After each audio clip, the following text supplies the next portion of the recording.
Assalamualaikum warahmatullahi wabarakatuh. Perkenalkan, nama saya Julanti. Kami dari kelompok 1 ingin memaparkan materi kami yang berjudul CPU. Langsung saja poin-poin materi kami. 1. Definisi CPU. 2. Fungsi utama CPU. 3. Komponen utama CPU. 4. Komponen tambahan. 5. Jenis-jenis CPU. 6. Perkembangan CPU. 7. Kesimpulan. Yang pertama, definisi CPU atau Central Processing Unit adalah komponen inti dari suatu sistem komputer yang bertanggung jawab untuk mengeksekusi instruksi-instruksi program. CPU juga sering disebut sebagai otak dari komputer karena menjalankan tugas-tugas pengolahan informasi yang kritis. Yang kedua, fungsi utama CPU. 1. Eksekusi instruksi. CPU menjalankan instruksi-instruksi program yang disimpan dalam memori termasuk operasi aritmatika, logika, dan transfer data.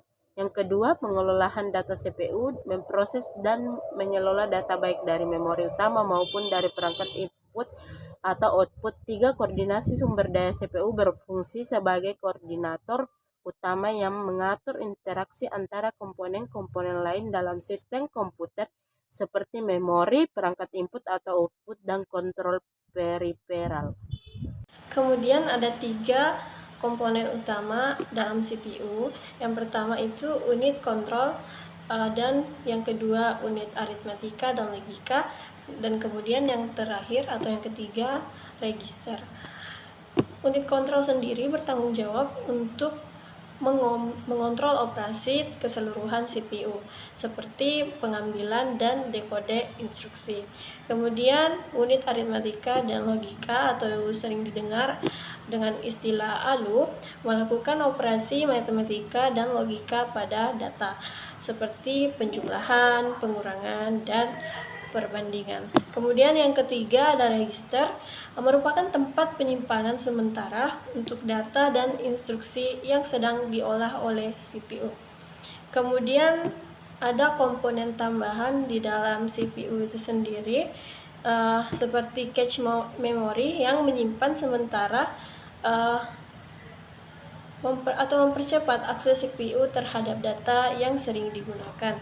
Kemudian ada pipeline processing, yakni untuk penggunaan pipa untuk memproses beberapa instruksi secara bersamaan meningkatkan efisiensi. Kemudian yang ketiga ada clock speed, atau kecepatan operasi CPU diukur dalam Hertz atau Hz. Baik, saya akan melanjutkan materi yaitu jenis-jenis CPU. Yang pertama ada Intel prosesor. Jenis CPU ini termasuk yang paling terkenal dan paling banyak diaplikasikan pada sebagian besar teknologi komputer. Produk yang diciptakan oleh perusahaan multinasional Intel Corporation ini bahkan telah ada sejak tahun 1968.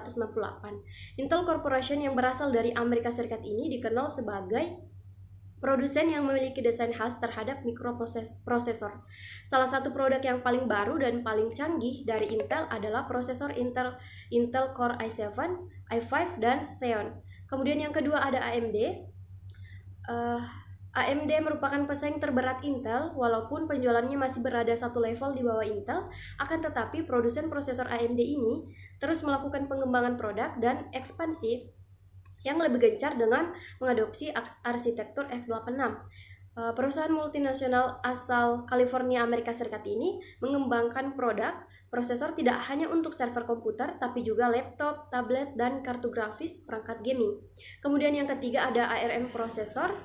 Produser prosesor asal Cambridge, Inggris ini telah berdiri sejak tahun 1990 dengan nama Advanced Research Machines. Berbeda dari Intel dan AMD, ARM lebih berfokus pada prosesor untuk perangkat mobile seperti smartphone dan tablet. ARM prosesor menggunakan arsitektur prosesor mencapai 32 bit.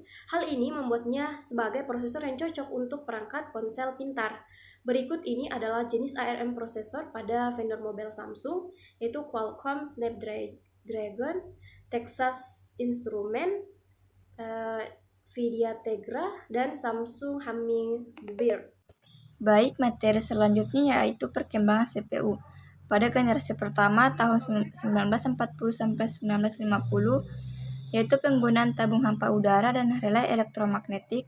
Contohnya yaitu ENIAC atau Electronic Numerical Integrator and Computer.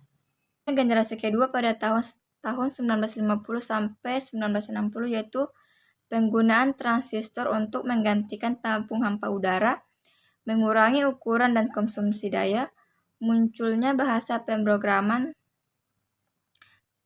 tingkat tinggi seperti Fortran dan COBOL. Contohnya yaitu IBM 1401. Selanjutnya generasi ketiga pada tahun 1960 sampai 1970, yaitu penggunaan sirkuit terpadu atau IC integrated circuit, memungkinkan integrasi komponen lebih banyak pada satu chip. Munculnya mikroprosesor membuka jalan untuk komputer pribadi. Contohnya yaitu Intel 404. Generasi keempat yaitu pada tahun 1970 sampai 1980, munculnya peningkatan kecepatan dan kapasitas penyimpanan komputer pribadi mulai populer. Yang kedua, munculnya arsitektur x86 oleh Intel dan IBM. Contohnya Intel 8086 dan IBM PC. Selanjutnya yaitu generasi kelima, akhir tahun 1980-an sampai dengan 1990-an. Peningkatan kecepatan prosesor, perkembangan arsitektur RISC, munculnya prosesor dengan beberapa inti. Contoh, Intel Pentium AMD K5. Generasi ke-6 yaitu akhir tahun 1990-an sampai dengan 2000-an. Peningkatan kinerja dan efisiensi daya, munculnya teknologi Pipelining dan superscalar, perkembangan prosesor 64 bit. Contoh, Intel Pentium 4 AMD Athlon. Generasi ke-7, akhir tahun 2000-an sampai dengan 2010-an. Peningkatan jumlah inti prosesor, lebih banyak fokus pada efisiensi energi. Munculnya prosesor multi-thread. Contoh, Intel Core i7, AMD Ryzen.